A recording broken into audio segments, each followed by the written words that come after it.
magandang hapon at welcome sa PSL. Mga pala si Vice Mayor Jella Lote ng Team Binyan Tatakya.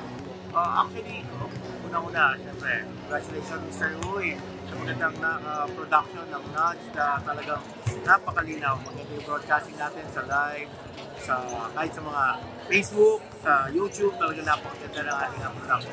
Congratulations po sa inyo at more power po sa Nudge production.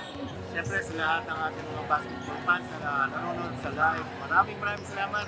Sana patuloy yung supportahan ng Philippine Super League ESL.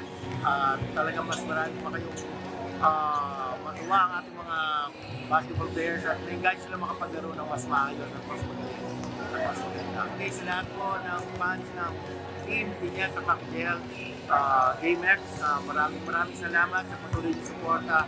At sana po mamaya makabawi tayo sa ating, makabounce back tayo sa ating pagkatalo versus San Juan, and hopefully magkita-kita na po tayo dito sa ating arena. Good luck po sa Tatakya.